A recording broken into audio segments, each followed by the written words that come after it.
لله وكفى والصلاة والسلام على سيدنا ومولانا محمد المصطفى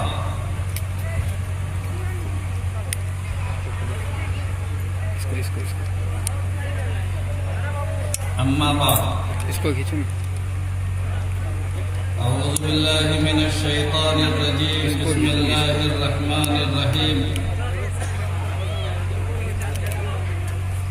يا أيها الناس إنا خلقناكم من ذكر وأنثى وجعلناكم شعوبا وقبائل لتعارفوا إن أكرمكم عند الله أتقاكم صدق الله العظيم وقال النبي صلى الله عليه وسلم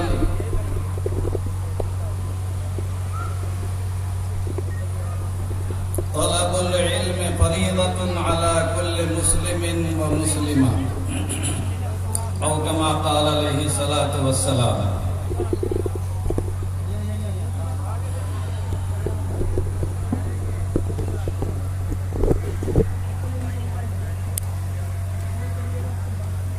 محترم حضرات علماء بزرگوں بھائیوں میری ماں اور بہنوں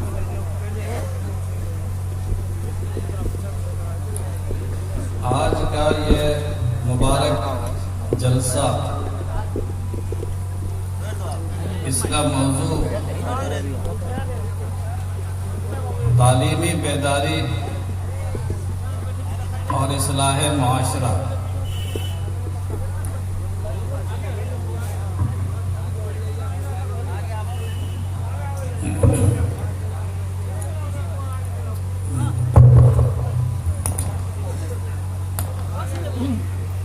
بیٹھ جائیے آپ لوگ کھڑے مت رہیے بیٹھ جائیے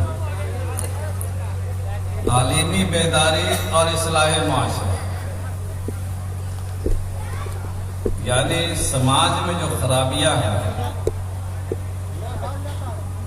اور جو کمزوریاں ہیں برائیاں ہیں ان کا سدھار کیسے ہو ان کی اصلاح کیسے ہو اور تعلیم کی طرف لوگوں کی توجہ کیسے ہو بیداری کیسے لائی جائے میں سمجھتا ہوں کہ ساری برائی کی جڑ جہالت ہے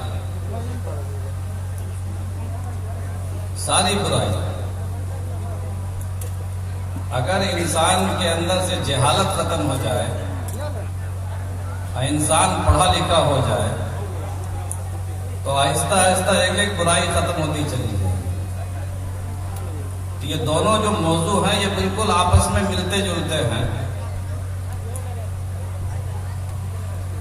مجھے یاد آتا ہے کہ سن 1996 میں اقوام متحدہ نے ایک انڈیکس تیار کیا تھا ہیومن ڈیولپمنٹ کا تو اس میں 174 ترقی پذیر ملکوں کا نام ہے جس میں ہندوستان کا نمبر 135ویں نمبر پر یعنی 174 ملکوں کی لسٹ میں اپنے انڈیا کا نام 135ویں نمبر پر ہے ترقی میں ڈیولپمنٹ تعلیم میں اور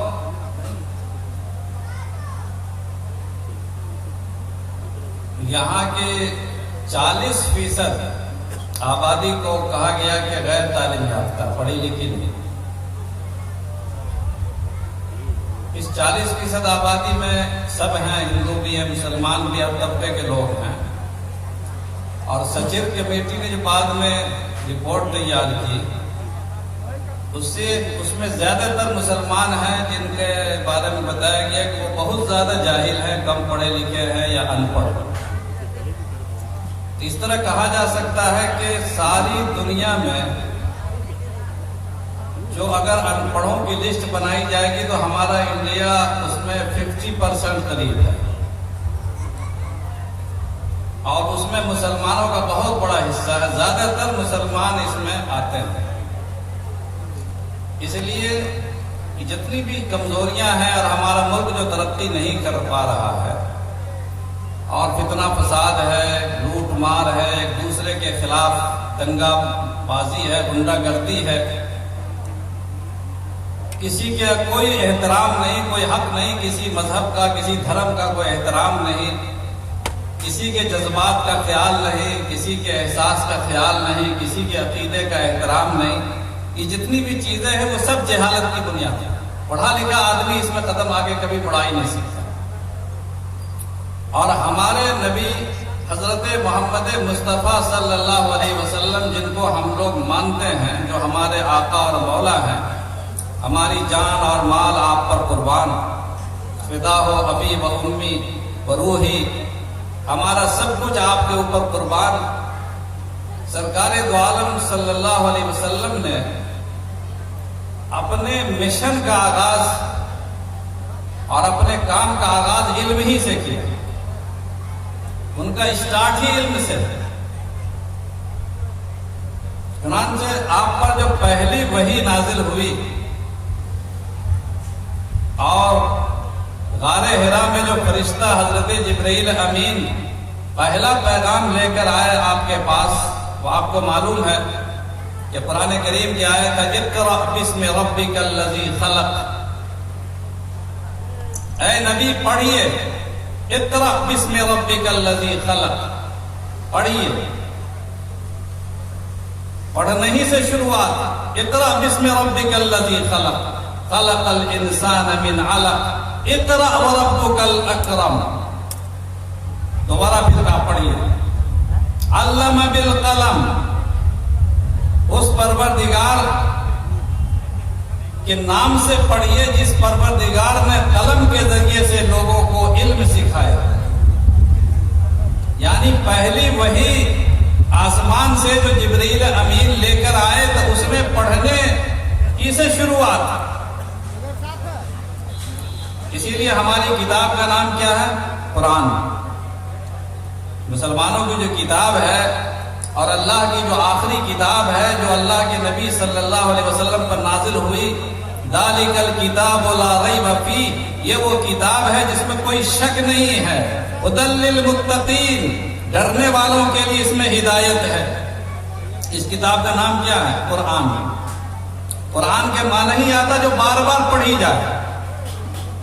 تو ہماری کتاب وہ ہے جو پڑھنے کی طرف لوگوں کو ابھارتی ہے کہ پڑھو۔ بغیر گیان کے، بغیر علم کے، بغیر پڑھے ہوئے دنیا میں کوئی قوم آگے بڑھ نہیں سکتی۔ اور جن قوموں نے علم کے زینے پر قدم رکھا ہے وہ قوم آسمان کی بلندیوں تک پہنچ گئی ہے، اور جو لوگ علم سے پیچھے رہے وہ زمین کی دھرتی کی گہرائیوں میں، پستیوں میں چلے گئے، مٹ گئے، وہ ان کا نام و نشان مٹ گیا۔ تو قرآن کریم ہماری کتاب، ہمارے سرکار، ہمارے نبی حضرت محمد مصطفیٰ صلی اللہ علیہ وسلم کا جو ٹائٹل ہے اور آپ کا جو نام ہے قاسم العلوم، آپ کا لقب، ٹائٹل قاسم العلوم، علم بانٹنے والے۔ اسی طریقے سے آپ نے فرمایا، اپنے بارے میں فرمایا کہ بعثت معلما، بعثت معلما، میں انسانیت کے لیے استاذ بنا کر دنیا میں بھیجا گیا ہوں۔ بعثت لأتمم مکارم الاخلاق، میں دنیا میں اس لیے آیا ہوں کہ اخلاق کی جتنی بلندیاں ہیں، جتنی خوبیاں ہیں، اس کو میں مکمل کروں۔ تو آپ دنیا میں استاذ بن کر تشریف لائے، معلم بن کر تشریف لائے، انسانیت کو گیان دینے کے لیے تشریف لائے۔ ایک موقع پر ایسا ہوا کہ مسجد نبوی میں، مسجد نبوی سمجھ رہے ہیں نا، وہ مسجد جس میں نبی صلی اللہ علیہ وسلم نماز ادا فرماتے تھے، جس کو مسجد نبوی کہتے ہیں۔ مسجد نبوی کے بغل ہی میں آپ کا کمرہ تھا۔ اس کمرے سے آپ باہر نکلے اور مسجد سامنے تھی، مسجد میں تشریف لے گئے مسجد میں 2 مجلسیں لگی ہوئی تھی، 2 جماعتیں تھیں، ایک اللہ اللہ کر رہی تھی، یاد کا ذکر میں لگی ہوئی تھی، عبادت میں، ذکر میں، فکر میں، اور دوسری مجلس یہ تھی جو پڑھنے پڑھانے میں لگے ہوئے تھے، ایک دوسرے کو سکھا رہے تھے، سیکھ رہے تھے، سیکھنے سکھانے کی مجلس تھی، اور دوسری مجلس اللہ کو یاد کرنے والوں کی مجلس تھی۔ رسول اللہ صلی اللہ علیہ وسلم جب تشریف لائے مسجد میں، آپ نے دونوں کی تعریفیں کی اور فرمایا کہ دونوں نیک ہیں، دونوں کامیاب ہیں، اور یہ کہنے کے بعد آپ اس مجلس میں بیٹھ گئے جس مجلس میں سیکھنے اور سکھانے کا کام ہو رہا تھا، اور فرمایا کہ میں تو استاذ بنا کے دنیا میں بھیجا گیا ہوں، ان کو میری زیادہ ضرورت ہے۔ اس سے اندازہ ہوتا ہے کہ اللہ کے نبی صلی اللہ علیہ وسلم کو سیکھنے اور سکھانے کا عمل کتنا پسندیدہ تھا، تعلیم کا عمل، تدریس کا عمل کتنا پسند تھا سرکار دو عالم صلی اللہ علیہ وسلم۔ صرف قرآن کریم کو آپ دیکھ لیجئے، علم کی جتنی تبلیغ اور پڑھنے کی طرف جتنی تحریک اسلام میں ملتی ہے، کسی میں کہیں نہیں ملتی۔ آپ قرآن کریم میں، صرف قرآن کی بات میں کرتا ہوں جو ہر شخص کے گھر میں ہے، قرآن کریم کو اگر آپ دیکھیں گے تو تقریباً اس میں 785 مقام پر، 1 2 جن گے 785 785 785 مقام پر علم کا تذکرہ آیا ہے، اور 19 مقام پر مختلف لب و لہجے میں قرأت کا، پڑھنے کا تذکرہ آیا ہے، اور 24 مقام پر قرآن کریم نے جہالت کی مذمت کی ہے کہ جو لوگ ان پڑھ ہیں، جاہل ہیں، وہ بہت برے ہیں۔ لا يستوي الذين يعلمون والذين لا يعلمون، جو لوگ پڑھے لکھے ہیں اور جو پڑھے لکھے نہیں ہیں، دونوں برابر نہیں ہو سکتے ہیں۔ آپ نے ارشاد فرمایا فقیہ واحد اشد علی الشیطان من 1000 عابد، ایک عالم، ایک پڑھا لکھا انسان 1000 عبادت کرنے والے، اللہ کی پوجا کرنے والوں کے مقابلے میں بھاری ہے شیطان کے لیے۔ ایک انسان، ایک پڑھا لکھا فقیہ، ایک طرف 1000 عبادت کرنے والے، اللہ کی بھکتی کرنے والے، پوجا کرنے والے، ذکر کرنے والے، فکر کرنے والے، ان سے بھی زیادہ بڑا درجہ ہے فقیہ کا، عالم کا، علم والے کا۔ بڑی ترغیب ہے صاحب ہمارے یہاں، جہالت کی 24 مقام پر اللہ پاک نے مذمت کی ہے۔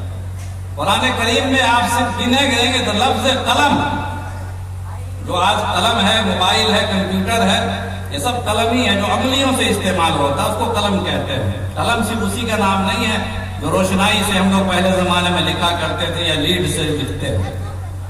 انگلیوں کی حرکت سے چلنے والی ہر چیز کا نام قلم ہے۔ اللہ نے کہا علم بالقلم، یہ اللہ کا کرم ہے کہ اس نے دنیا کو قلم کے ذریعے سے علم کی نعمت سے نوازا۔ اگر یہ قلم نہ ہوتا، یہ انگلیوں کی حرکتیں نہیں ہوتی، تو ساری دنیا، سارے کائنات کا علم انسانوں کو نہیں ہوتا۔ یہ سب اللہ کی طرف سے۔ اللہ نے کہا پہلے دن 1400 سال پہلے، 1500 سال پہلے اللہ کے نبی صلی اللہ علیہ وسلم نے اعلان فرما دیا علم بالقلم، یہ اللہ کا کرم ہے جو نے قلم کے ذریعے سے علم سکھایا۔ قرآن کریم میں 4 جگہ پر لفظ قلم استعمال ہوا۔ قرآن کریم میں ایک سورت کا نام ہے سورہ والقلم، حافظ لوگ جانتے ہیں سورہ والقلم ہے کہ نہیں؟ القلم کے نام پہ ایک سورت ہے قرآن کریم میں، کتنا ویلو ہے دیکھیے۔ سورت یعنی نام کا مطلب عنوان، ایک ہیڈنگ ہے قرآن کریم میں جس کا نام ہے القلم، اور القلم کے اندر قرآن کریم نے بہت ساری آیتیں اس میں رکھی۔ تو اس طرح اللہ تعالیٰ نے اپنی کتاب کو اور اپنے نبی کو علم کی دعوت اور علم کے پیغام کے ساتھ اس دنیا میں بھیجا کہ جب یہ لوگ علم سے آراستہ ہو جائیں گے، ساری خرابیوں سے پاک ہو جائیں گے۔ آپ کو معلوم ہے کہ عرب کا جو معاشرہ تھا، عربی معاشرہ، انتہائی درجے اجڑ، گمار، بدو، اونٹوں کے چرانے والے، جنگل میں رہنے والے، بھیڑ بکریوں جیسی زندگی گزارنے والے، کوئی مہذب لوگ نہیں تھے، انتہائی غیر مہذب لوگ تھے۔ تمدن نام کی چیز نہیں تھی، شہریت نام کی چیز نہیں تھی، شعور نام کی چیز نہیں تھی۔ جہالت کی حد یہ تھی کہ انسان اپنے باپ کی بیوی سے ہی شادی کر لیتا تھا اس کے مرنے کے بعد، یعنی ماں کے علاوہ جو دوسری بیوی، باپ کی دوسری بیوی سے شادی کر لیتا تھا۔ انسان کی جہالت کی حد یہ تھی کہ اپنا داماد کو لوگ معیوب سمجھتے تھے کہ میری بیٹی ہو اور میری بیٹی کا کوئی شوہر ہو اور میں اس کا سسر کہلاؤں، یہ میرے لیے شان کے خلاف تھی۔ وَإِذَا الْمَوْءُودَةُ سُئِلَتْ بِأَيِّ ذَنبٍ قُتِلَتْ، لڑکیوں کو زندہ درگور کر دیا جاتا تھا، دفن کر دیا جاتا تھا لڑکیوں کو۔ لڑکیوں کا کوئی مقام نہیں تھا عورتوں کا، ساری دنیا میں، ساری دنیا کی بات کر رہا ہوں۔ عورتوں کو جلایا جاتا تھا، عورتوں کو پڑھنے سے روکا جاتا تھا۔ عرب میں بھی یہی حال تھا، عورتوں کی تعلیم کا کوئی نظم نہیں تھا، عورتوں کا کوئی مقام نہیں تھا۔ بچی پیدا ہوتی تھی اور باپ اسے خود اپنے ہاتھ سے دفن کر دیتا تھا۔ قرآن کریم میں باقاعدہ صورت ہے اور اس میں کہا گیا ہے کہ اللہ تعالیٰ قیامت کے دن ایسی تمام بچیوں کو کھڑا کرے گا جن کے ظالم باپ نے اپنے ہاتھوں سے ان کو زندہ دفن کیا تھا، اور اللہ پوچھے گا ان بچیوں سے کہ تمہارا کیا قصور تھا جو تم کو تمہارے باپ نے دفن کر دیا۔ وَإِذَا الْمَوْءُودَةُ سُئِلَتْ بِأَيِّ ذَنبٍ قُتِلَتْ، جب ان دفن کی ہوئی بچیوں سے کل میدان حشر میں پروردگار پوچھے گا بتاؤ تمہارا کیا قصور تھا؟ صرف یہی قصور تھا کہ تم لڑکی تھے، تم عورت تھی۔ یہ جہالت کی حد تھی صاحب۔ شادی کرنا ہوتا تھا جھنڈا لگا دیتے تھے لوگ گھر پر، جو بھی آ جائے، لوٹ پاٹ ایک عام مزاج تھا۔ مسافروں کو لوٹ لیتے تھے اور فخر سے بولتے تھے کہ ہم نے فلاں کو لوٹ لیا۔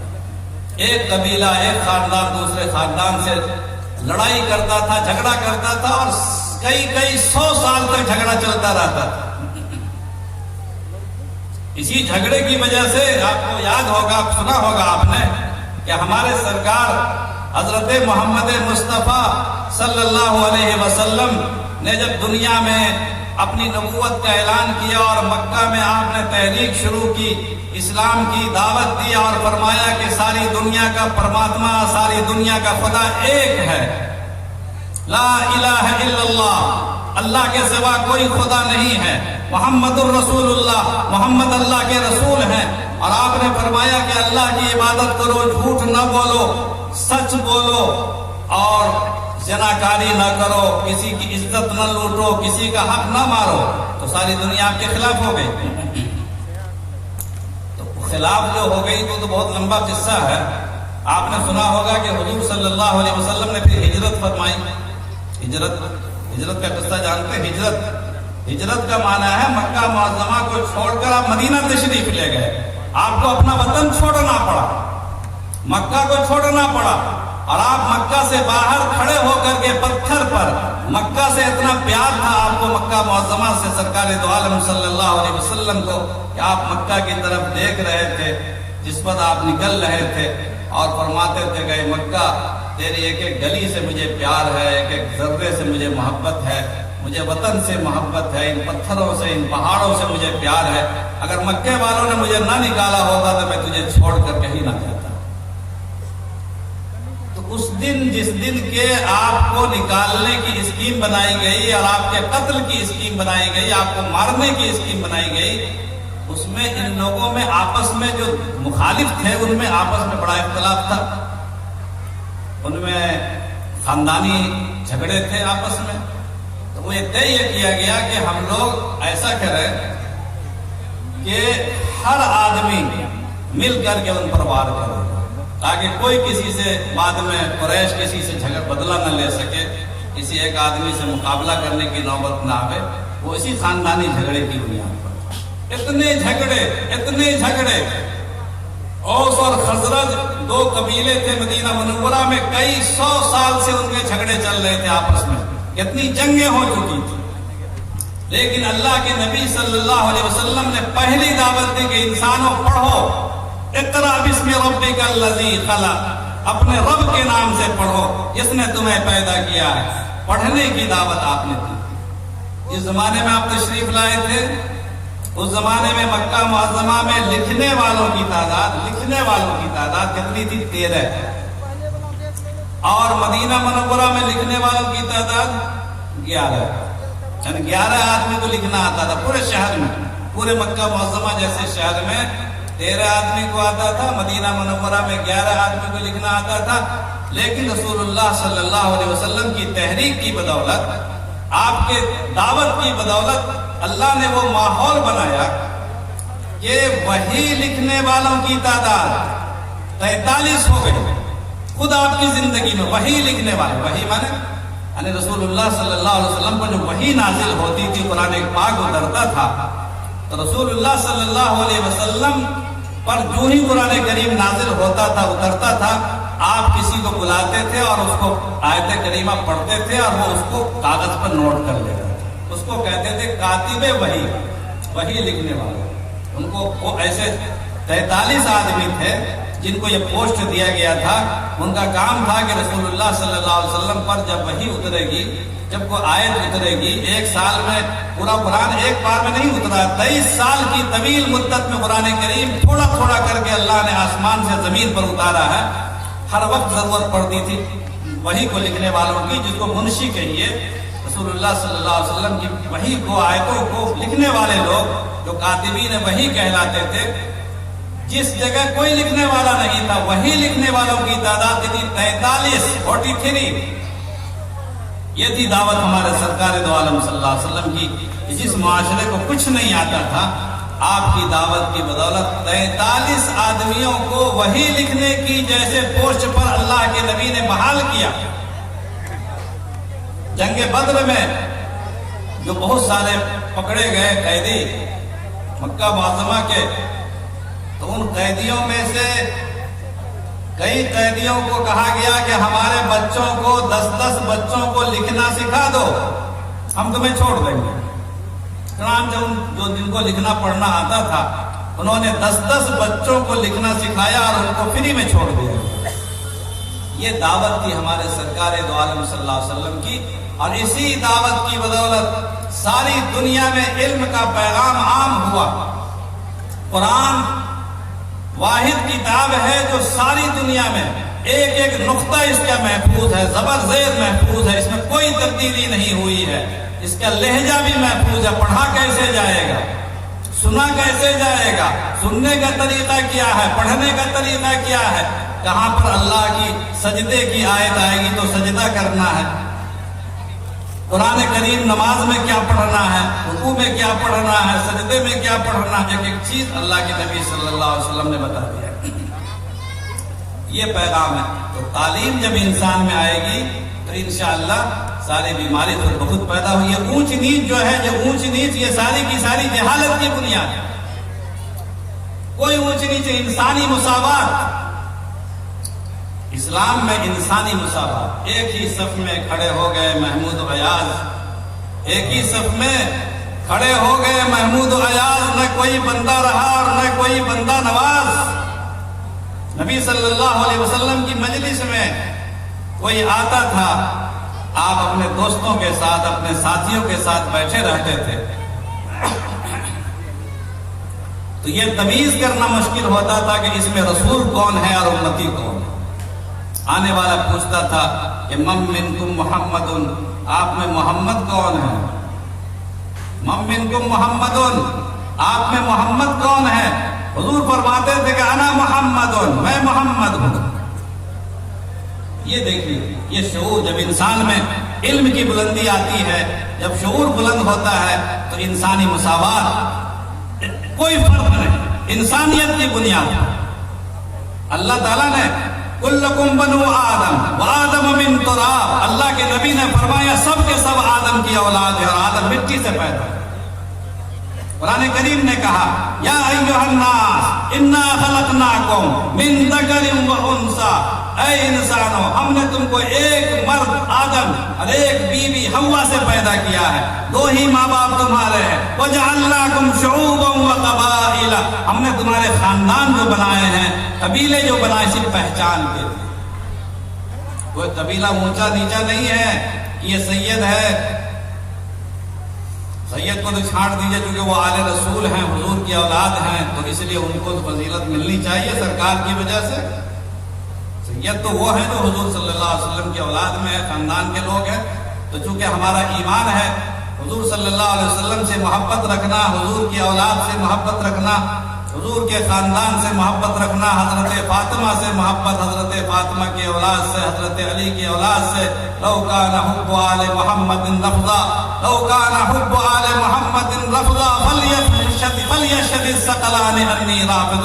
امام شافعی نے کہا تھا کہ اگر اہل بیت سے محبت رکھنا شیعیت ہے تو آسمان اور زمین اور سب گواہ ہو جائیں، جن اور انس کے میں شیعہ ہوں، تو محبت ان کو چھوڑ دیجیے.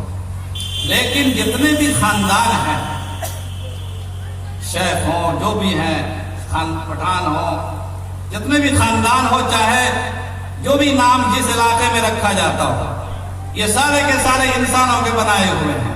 اور اللہ نے فرمایا وَجَعَلْنَاكُمْ شُعُوبًا وَقَبَائِلَ. ہم نے یہ خاندان جو بنائے ہیں، کیوں بنائے ہیں؟ اونچ اور نیچ ہے کہ فلانا خاندان اونچا اور فلانا خاندان نیچا نہیں، لِتَعَارَفُوا، تم پہچانے جاؤ. جیسے انسان کا چہرہ الگ الگ بنایا گیا، انسان کی پتلی، آنکھوں کی پتلی الگ الگ بنائی گئی، فنگر الگ الگ بنایا گیا، انسان کے جسم کی ساخت سب کی الگ الگ اللہ نے بنائی، ہر ایک کی الگ الگ بنائی. کیوں؟ تاکہ ہر انسان کو پہچانا جا سکے. فنگر لگتا ہے، آنکھوں کی پتلی کا فوٹو آتا ہے، چہرے کا فوٹو آتا ہے، تو کیا گورا انسان زیادہ فضیلت والا ہے اور کالا انسان کم فضیلت والا؟ کوئی نہیں، سب کو برابر حق حاصل ہے. جعلناکم شعوبا وقبائل لتعارفوا. ہم نے یہ خاندان اور یہ قبیلے اس لیے بنائے ہیں کہ تم پہچانے جاؤ. پیدا کرنے والا بولتا ہے، جو بنانے والا بولتا ہے کہ ہم نے فضیلت کے لیے نہیں بنائی کہ یہ شیخ صاحب ہے اور یہ پٹھان صاحب ہے اور یہ صدیقی صاحب ہے اور یہ فاروقی صاحب ہے، یہ عثمانی صاحب ہے یا یہ انصاری صاحب ہے. کوئی صاحب واب نہیں ہے. اللہ کے دربار میں سب ایک ہے انسانیت کی بنیاد پر. صرف پہچان ہے کہ یہ فلاں ابن فلاں ہے، یہ فلاں ابن فلاں ہے، یہ فلاں ابن فلاں ہے، یہ فلاں خاندان کا ہے. جعلناکم شعوبا وقبائل لتعارفوا. اللہ فرماتا ہے کہ ان اکرمکم عند اللہ اتقاکم. میرے نزدیک تو صرف وہ انسان عزت والا ہے جو اللہ سے سب سے زیادہ ڈرنے والا ہے، جو ایماندار ہے. یعنی ایمانداری کی بنیاد پر، سچائی کی بنیاد پر، تقوی کی بنیاد پر، دل کی صفائی کی بنیاد پر، اخلاق کی بنیاد پر، لوگوں سے اچھا معاملہ کرنے کی بنیاد پر، عبادت کی بنیاد پر، ذکر اور فکر کی بنیاد پر، اللہ سے تعلق کی بنیاد پر انسان کو فضیلت مل سکتی ہے، ورنہ کوئی فضیلت کسی کو نہیں ہے. اللہ کے نبی صلی اللہ علیہ وسلم نے اس آخری خطبے میں جو حجۃ الوداع کا خطبہ ہوتا ہے، اس میں آپ نے اعلان فرمایا تھا، یہ ارشاد فرمایا تھا کہ سنو، الا لا فضل لعربی علی العجمی ولا لعجمی علی عربی. کسی عرب کے رہنے والے کو عجم کے رہنے والے پر، کسی عجم کے رہنے والے کو عرب کے رہنے والے پر کوئی فضیلت نہیں. ولا لابیض علی اسود ولا لاسود علی ابیض. کسی گورے کو کالے پر نہیں، کسی کالے کو گورے پر کوئی فضیلت نہیں، کوئی برتری نہیں. الا بالتقوی، سوائے تقوی. انسانیت کی بنیاد پر کوئی کسی سے آگے پیچھے نہیں ہے. اچھا کام کریں، اللہ سے ڈریں، اخلاق اونچا ہو، علم اونچا ہو، خدمت اونچی ہو، اللہ سے تعلق اچھا ہو، سچا انسان، پکا دیانتدار انسان ہو، اس انسان کو فضیلت ملے گی. اور آپ نے فرمایا کہ کلکم بنو آدم و آدم من تراب. تم سب کے سب آدم کی اولاد ہو اور آدم مٹی سے پیدا ہے. اتنا صاف اعلان کسی نے بھی نہیں کیا. قرآن کریم نے کہا یا ایھا الذین آمنوا لا یسخر قوم من قوم عسى ان یکونوا خیرا منهم. اے انسانوں، کوئی آدمی کسی کا مذاق نہ اڑائے، کوئی انسان کسی کا مذاق نہ اڑائے، اس لیے کہ ہو سکتا ہے کہ جس کا تم مذاق اڑاتے ہو وہی تم سے بہتر ہو. ولا نساء من نساء ولا نساء من نساء عسى ان يكن خيرا منهن. نہ کوئی عورت کسی عورت کا مذاق اڑائے، ہو سکتا ہے کہ جس کا مذاق اڑاتے ہو وہی تم سے بہتر ہو. ولا تلمزوا انفسكم ولا تنابزوا بالالقاب. اور ایک دوسرے پر طعن و تشنیع مت کرو، طنز مت کسو، تنقید مت کرو اور برے لقب سے یاد مت کرو کہ یہ فلنوا ہے اور یہ فلنوا ہے۔ قرآن کریم کی ہدایت، انسان اگر ان ہدایتوں کو عمل کرے تو کیا کبھی کوئی جھگڑا ہوگا؟ ایک دوسرے کا احترام کرے گا، کوئی فساد پیدا ہوگا؟ کبھی نہیں سکتا۔ اللہ کے نبی صلی اللہ علیہ وسلم کا یہ احسان ہے دوستو، اور یہ جلسہ اور یہ مجلس ہے، یہ سب سرکار دو عالم صلی اللہ علیہ وسلم کا فیض ہے۔ اس دنیا میں جو کچھ بھی ہوا، جو کچھ بھی ہوا، جو کچھ بھی ہو رہا ہے، جو کچھ بھی ہوگا، یہ سرکار دو عالم صلی اللہ علیہ وسلم کے فیض کی نسبت ہے اور آپ کا فیضان ہے، اور آپ کی نسبت کا فیضان ہے جو آج سب کچھ ہو رہا نظر۔ آپ نے سب کو برابر کیا۔ ایک موقع پر ایسا ہوا،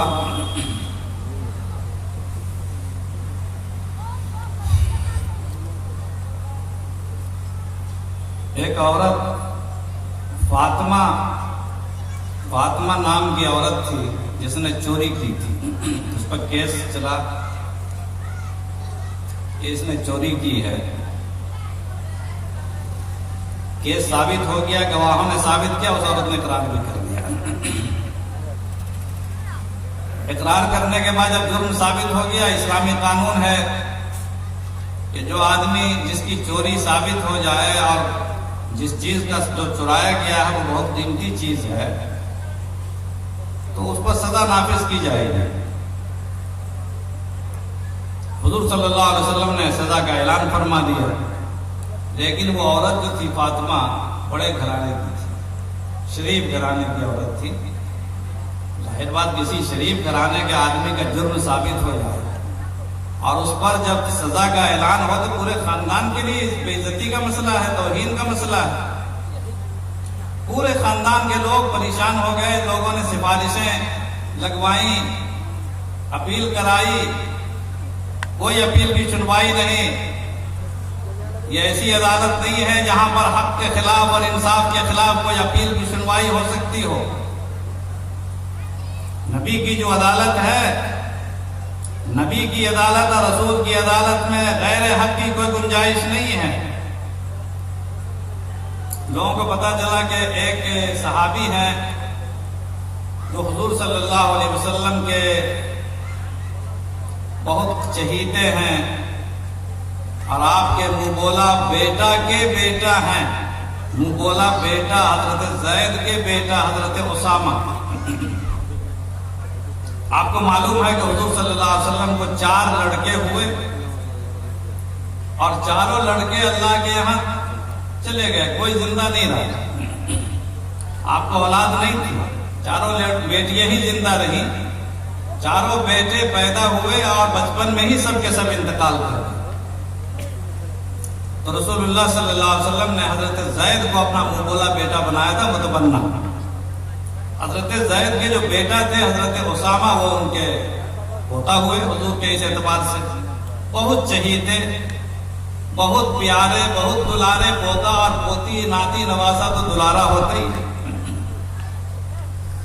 چنانچہ لوگوں نے ان کو پکڑا حضرت اسامہ کو اور کہا کہ اللہ کے نبی صلی اللہ علیہ وسلم سے آپ سفارش کر دیں کہ ان کی سزا کو تبدیل کر دیا جائے۔ رسول اللہ صلی اللہ علیہ وسلم کے پاس حضرت اسامہ تشریف لے گئے، حاضر ہوئے اور آ کر کے عرض کیا کہ یا رسول اللہ، یہ بڑے گھرانے کی عورت ہے، اگر اس پر سزا نافذ کی جائے گی تو بڑی بے عزتی ہوگی، اگر خدا رہا اگر اس پر نظر ثانی کیا جائے، غور کیا جائے۔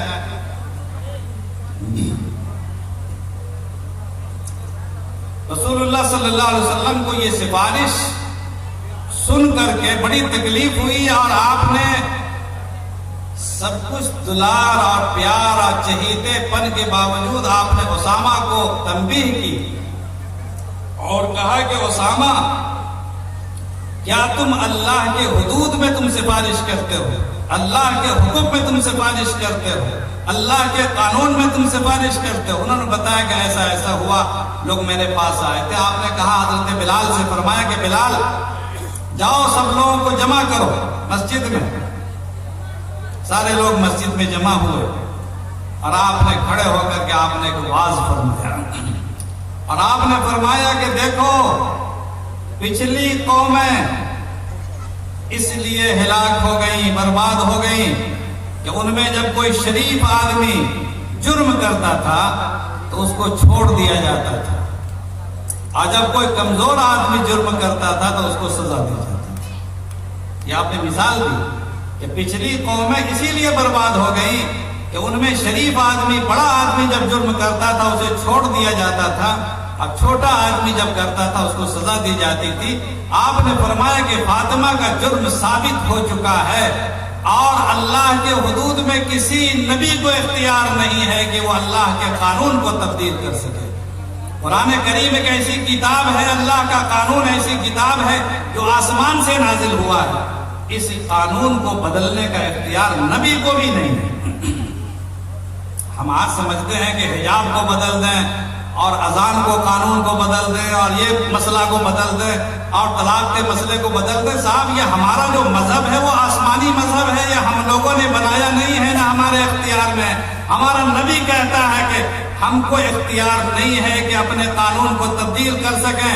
آپ نے فرمایا، حضور نے فرمایا، اس خطبے میں فرمایا کہ لو کانت فاطمہ بنت محمد سرقت، اگر محمد کی بیٹی فاطمہ بھی چوری کرتی، لقطعت یدہا، خدا کی قسم میں اس کے ہاتھ بھی کاٹ ڈالتا۔ دنیا میں کسی حکومت نے، کسی مذہب نے، کسی تہذیب نے اتنی جرأت کا مظاہرہ نہیں کیا کہ خود نبی اپنی بیٹی کے بارے میں کہتے ہیں کہ میری بیٹی اگر چوری کرے گی، حضور کی لاڈلی پیاری بیٹی کا بھی نام فاطمہ ہے، حضور صلی اللہ علیہ وسلم کی سب سے چھوٹی بیٹی ہے، سب سے چہیتی بیٹی فاطمہ، اتنی چہیتی، اتنی چہیتی، اتنی دلاری، اتنی دلاری کہ جب سفر میں تشریف لے جاتے تو آپ بلاتے، سب سے اخیر میں فاطمہ سے ملتے کہ فاطمہ کو بلاؤ، سب سے آخری ملاقات فاطمہ سے، اور جب سفر سے تشریف لاتے پہلی ملاقات فاطمہ سے، اور آپ نے فرمایا کہ میری بیٹی فاطمہ جنت میں تمام عورتوں کی سردار ہوگی۔ اتنی دلاری بیٹی کی مثال دی کہ اگر فاطمہ بنت محمد بھی اگر چوری کرتی تو میں اسے بخشتا ہوں۔ دوستو آسان نہیں ہے، اس قانون میں کوئی تبدیلی نہیں ہو سکتی، ہم نے بنایا نہیں ہے، یہ قانون ہمارا بنایا ہوا، یہ اللہ کا بنایا ہوا ہے۔ جیسے ہم اپنے آپ کو بدل نہیں سکتے، ہماری ناک یہاں، ہمارا منہ یہاں، دانت یہاں، کان یہاں، کھانے کا نظام یہ، منہ سے انسان کھاتا ہے، نیچے سے پاخانہ کرتا ہے، اور ہاتھ سے ہاتھ کے کام ہے، پاؤں سے پاؤں، یہ سارا فطرت کا جو نظام ہے، ہمارا دین بھی دین فطرت ہے، یہ ہم نے نہیں بنایا ہے کہ آپ ہم سے کہتے اس قانون کو چینج کر دو، اس کو تبدیل کر، ممکن ہی نہیں ہے جناب۔ لا تبدیل لخلق اللہ، اللہ کی خلقت میں تبدیلی نہیں ہو سکتی ہے۔ لا تبدیل لسنت اللہ، اللہ کی سنت میں تبدیلی نہیں ہو سکتی ہے۔ لا تبدیل لکلمات اللہ، اللہ کے کلمات میں تبدیلی نہیں ہو سکتی ہے۔ قرآن کے ایک شوشے کو دنیا کی کوئی طاقت بدل نہیں سکی جناب۔ یہ علم کی بدولت انسانوں میں شعور پیدا ہوتا ہے، اور انسان ایک اونچ نیچ کی خرابیوں سے نکلتا ہے۔ یہ اونچ نیچ بہت خراب تھی۔ حضور صلی اللہ علیہ وسلم نے مساوات کا درس دیا اور عملی طور پر اس کو ثابت بھی کیا کہ دیکھو خود میری ذات بھی اس معاملے میں تمہاری ہی سطح پر ہے، تمہاری ہی برابر ہے، میں اس میں کوئی فرق نہیں کرتا۔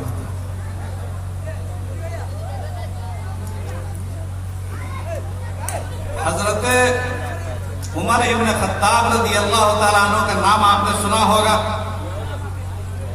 حضرت عمر ابن خطاب فاروق اعظم رضی اللہ تعالیٰ عنہ کا نام آپ نے سنا ہے، وہ خلیفہ راشد ہیں، دوسرے نمبر کے خلیفہ ہیں حضرت عمر ابن خطاب۔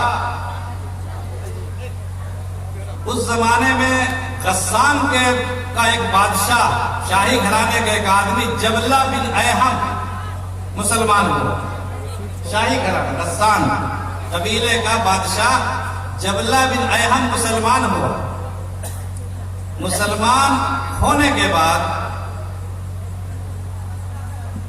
سارے اس پر احکام اسلام کے مطابق جاری ہو گئے۔ اتفاق کی بات یہ ہے کہ خانہ کعبہ کا طواف کر رہا تھا، وہ حج کرنے کے لیے گیا، تو خانہ کعبہ کا طواف کرتے ہوئے ایک بدوی دیہاتی جنگلی نے اس کے کپڑے پر پاؤں رکھ دیا غلطی سے، اور اس کی وجہ سے اس کا کپڑا پھٹ گیا ہوگا یا گندا ہو گیا.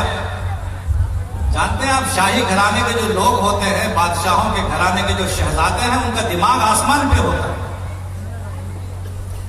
ان کا غرور جو ہے اس کو برداشت نہیں کر سکا کہ ایک دیہاتی نے میرے کپڑے پر پاؤں کیوں رکھا. اس نے ایسی تھپڑ رسید کی اس شہزادے نے، جبلہ بن ایہم بادشاہ نے جو مسلمان ہو چکا تھا، کہ اس دیہاتی بیچارے آدمی کی آنکھ نکل گئی. اب وہ آدمی حضرت عمر بن خطاب رضی اللہ تعالیٰ عنہ امیر المومنین کے پاس حاضر ہوا. اس وقت کے امیر حضرت عمر بن خطاب تھے. دوسرے نمبر کے جو ہمارے خلیفہ راشد ہے، حضور صلی اللہ علیہ وسلم کے بعد پہلے خلیفہ ہیں حضرت ابوبکر صدیق، دوسرے خلیفہ ہیں حضرت عمر بن خطاب. ان کے زمانے کی بات ہے. وہ اپنا کیس اور اپنا مقدمہ لے کر حضرت عمر بن خطاب کی خدمت میں حاضر ہوئے کہ جبلہ بن ایہم نے مجھے ایسا تماچا رسید کیا ہے کہ میرے منہ گھوم گیا ہے، جبڑا ٹوٹ گیا ہے اور آنکھ نکل گئی. حضرت عمر بن خطاب نے ساری مقدمے کی ساری کارروائی کرنے کے بعد اور سارے معاملات کو سمجھنے کے بعد آپ نے فیصلہ کیا کہ جبلہ بن ایہم سے قصاص لیا جائے گا. قصاص کے معنی یعنی جتنا اس نے مارا ہے اتنا اس کو بھی مارا جائے گا، اس کی بھی آنکھ نکلے، اس کو بھی تماچا رسید کیا جائے. جب حضرت عمر نے یہ فیصلہ کیا تو جبلہ بن ایہم برہم ہو گیا. کہا کہ امیر المومنین، میں شاہی گھرانے کا آدمی، میں اپنی قوم کا بادشاہ، اور ایک معمولی آدمی کی وجہ سے آپ مجھے سزا دیں گے؟ حضرت عمر نے فرمایا کہ اسلام نے سب کو برابر کر دیا ہے. کوئی معمولی اور غیر معمولی نہیں ہے، کوئی امیر اور غریب نہیں ہے. اس دربار میں سب برابر ہے. الناس کلہم سواسیہ، سارے کے سارے انسان برابر ہیں. اللہ کے قانون میں کوئی فرق نہیں ہوگا. تم کو سزا ہر حال میں دی جائے گی. یہ عمر کا فیصلہ ہے، امیر المومنین کا فیصلہ ہے. اب اس کو محسوس ہوا کہ بھائی یہ تو بڑا برا ہے. میں تو اسلام قبول کیا لیکن میری تو ساری عزت خاک میں مل جائے گی. اس کو شیطان نے بہکایا. اس نے کہا صبح تک کا موقع دیا جائے. کہا ٹھیک ہے، صبح تک کا تم کو موقع دیا جاتا ہے. وہ راتوں رات اپنے دوستوں کے ساتھ پار ہو گیا اور پھر مرتد ہو گیا. میں کہنا یہ چاہتا ہوں کہ اسلام میں، اسلامی قانون میں حضرت عمر بن خطاب نے جو فیصلہ فرمایا وہ انسانی مساوات کی بہترین مثال ہے. کوئی فرق نہیں کیا.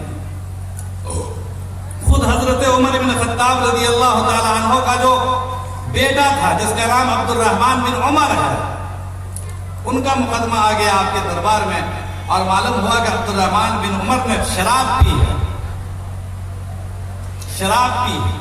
اور شراب اسلام میں منع ہے. انما الخمر والمیسر والانصاب والازلام رجس من عمل الشیطان. شراب، جوا، یہ ساری کی ساری شیطانی عمل ہے، حرام ہے. سب سے پہلے شراب کو اسلام نے حرام کیا. آپ نے فرمایا کہ شراب پینے کی سزا کوڑے لگانا، 80 کوڑے لگائے گئے. لیکن بیچارہ غریب بچہ تھا، لیکن غریب اور کمزور تھا. کمزور ہونے کے باوجود حضرت عمر بن خطاب نے اپنے ہی بیٹے پر اسلام کے قانون حد خمر، شرب خمر آپ نے جاری فرمایا، یہاں تک کہ اسی موقع پر مر گیا. اسلام کے قانون میں کوئی فرق نہیں دوستو، اس لیے کہ یہ قانون سب کے لیے برابر ہے اور یہ اللہ کا قانون ہے. اس میں کوئی تبدیلی نہیں ہو سکتی ہے، کوئی ناممکن ہے. اس لیے انشاءاللہ ہم لوگ پڑھنے پر توجہ دیں، تعلیم پر توجہ دیں، عمل کو بہتر بناویں. عمل سے زندگی بنتی ہے جنت بھی جہنم بھی. عمل سے زندگی بنتی ہے جنت بھی جہنم بھی. یہ انسان اپنی فطرت میں نہ نوری ہے نہ ناری ہے. انسان جو ہے مٹی سے بنا ہے، یہ نور سے نہیں بنا، نار سے نہیں بنا. انشاءاللہ اس جلسے کا مقصد اس وقت پورا ہوگا جب ہر شخص پڑھنے کے لیے اور اپنے آپ کو بہتر بنانے کے لیے تیار ہوگا انشاءاللہ. پہلے تو حسن عمل، حسن یقین پیدا کر. پہلے تو حسن عمل، حسن یقین پیدا کر، پھر اسی خاک سے فردوس بری پیدا کر. یہی دنیا جو بت خانہ بنی جاتی ہے، یہی دنیا جو بت خانہ بنی جاتی ہے، کسی بت خانے سے کعبہ کی زمین پیدا کر۔ وآخر دعوانا الحمدللہ۔